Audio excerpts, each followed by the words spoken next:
A whole of radius r by 2 is cut in a disk of radius having the mass m. The center of mass of the system will be, center of mass of the system कितना होगा ये हमें पता करना है। तो यहाँ पर मान लेते हैं कि ये इसका सेंटर था डिस्क का, जो ओरिजिनल डिस्क थी ये है O, और ये इसका सेंटर है जो कि कितना है O डैश, ये है O डैश। ठीक, की रेडियस कितनी है r, स्मॉल r, और इसकी रेडियस हमें दी गई है r बाय 2, r बाय। तो यहाँ से हमने इस डिस्क को क्या किया था, कट किया होगा। तो मैं डिस्क यहाँ पर बना देता हूँ, ये रही हमारी डिस्क जिसको हमने कट किया था, और ये रहा उसका O डैश सेंटर, यह है इसका r बाय 2 रेडियस। अब ये है x एक्सिस, ये है y एक्सिस, तो ये जो पॉइंट है ये हमारा पॉइंट कौन सा हो गया, ओरिजिन। इसको हम अब ओरिजिन मानेंगे, और उस ओरिजिन के रेस्पेक्ट में ही सभी का हम क्या लिखेंगे, कोऑर्डिनेट्स लिखेंगे, x के भी और y के भी, इस बड़ी डिस्क के लिए भी जो ओरिजिनल डिस्क थी, और इस कटी हुई डिस्क के लिए भी जो यहाँ से हमने निकाली है। ठीक, तो ये जो हमने डिस्क काटी है इसका सेंटर ऑफ मास तो डेफिनेटली कहाँ रहा होगा, इसका खुद का centre of mass O dash पर, और जो ये बड़ी डिस्क थी उसका सेंटर ऑफ मास कहाँ रहा होगा, O पर। ठीक, तो हम लोग लिख सकते हैं इस सिस्टम के लिए एक्सीएम, क्योंकि वाई एक्सिस में जो है वो सिमेट्री है, तो वाई एक्सिस में तो सेंटर ऑफ मास शिफ्ट नहीं होगा। वाई एक्सिस में क्या है, सिमेट्री है, जितना वाई में कटिंग हुई है उतनी ही नेगेटिव वाई में भी कटिंग हुई है, तो सेंटर ऑफ मास वाई में तो शिफ्ट नहीं होगा, सिर्फ एक्स में ही शिफ्ट होगा। तो हम लिख सकते हैं एक्सीएम, एक्सीएम इज इक्वल टू, मान लेते हैं कि ये जो पूरी डिस्क थी, ये पूरी डिस्क जो पहले थी ये वाली, का मास कितना मान लेते हैं, कैपिटल एम, और इसका मास मान लेते हैं स्मॉल एम, जो हमने कट की है। ठीक, तो हम लोग लिख सकते हैं एम, कैपिटल एम इसका मास, और इसका coordinate of centre of mass जो कि कितना था 0, minus M into R, R कितना आर बाय 2, का सेंटर ऑफ मास कहाँ पर है, पॉजिटिव आर बाई 2, यहाँ से देख सकते हैं हम लोग ये कितना है आर बाई 2। इसका कहाँ पर था 0, ये रहा 0, इसका r बाई 2 पर था, O डैश पर था, तो ये हो जाएगा इसका डिस्टेंस r बाय 2, मतलब इसका सेंटर ऑफ मास का, खुद का सेंटर ऑफ मास का कोऑर्डिनेट जो इस डिस्क को हमने कट किया है उसको, क्योंकि हम निकाल रहे हैं तो यहाँ क्या हो जाएगा, minus divided by capital M minus small m। ठीक, इतना समझ में आया।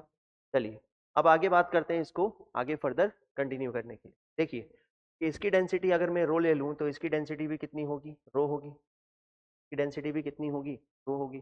तो हम जानते हैं, क्या जानते हैं, कि अगर मैं मास लिखूं बड़ी डिस्क का, तो ये हो जाएगा m is equal to rho into pi are square, rho into pi are square, clear.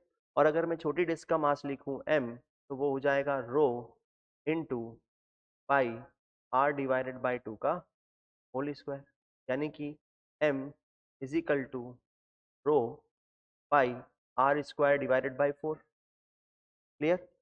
ये आ गया हमारा बड़ी डिस्क का मास, ये आ गया हमारी छोटी डिस्क का मास। क्या हम वहाँ पर रेस्पेक्टिव वैल्यूज पुट कर दें, चलिए। तो ये हो जाएगा X C M is equal to 0 minus, क्या मैं यहाँ पर मास रख दूँ छोटी डिस्क का, ये रहा मास जो कि हो जाएगा rho into pi are square divided by 4, और R2 की जगह R/2 की जगह R/2 जो कि उसका सेंटर ऑफ मास का कोऑर्डिनेट है, डिवाइडेड बाय बड़ी डिस्क का मास जो कि है rho into pi are square minus छोटी डिस्क का मास जो हमने कटिंग की है वो हो जाएगा rho into pi are square divided by 4, clear.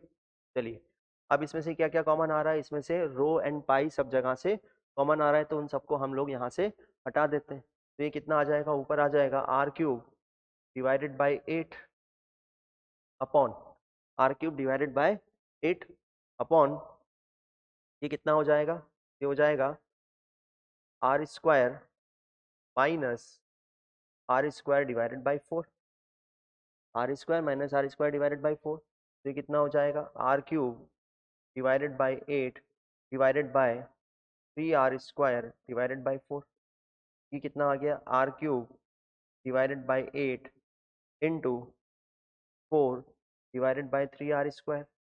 तो इससे क्या रिजल्ट आया, इससे रिजल्ट आया XCM इज इक्वल टू कितना,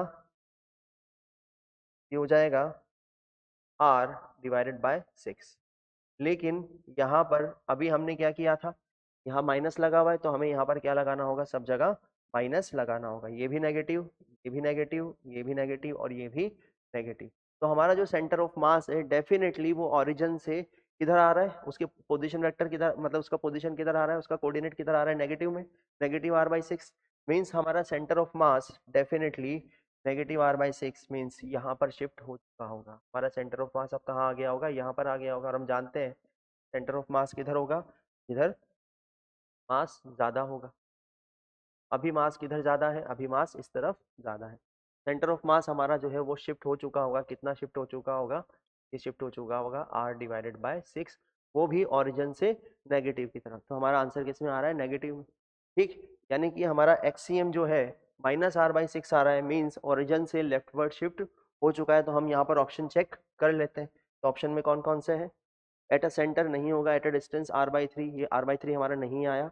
D at the distance r/6 from centre away from the hole along the common diameter. C option है at a distance r/, from the centre away from the hole. तो क्या आ जाएगा, D option आ जाएगा, r/6 from the centre away from the hole, मतलब hole से दूर। और होल से दूर किधर है, इस तरफ, लेफ्टवर्ड डायरेक्शन में, मतलब नेगेटिव एक्स एक्सिस की तरफ। तो इस तरीके से इस सवाल को हमने सॉल्व किया। बेसिक हमने लगाया यहाँ पर ये वाला। ठीक, इस बेसिक चीज को हमने यूज किया और फर्दर m की वैल्यू हम लोग रखते चले गए। ठीक।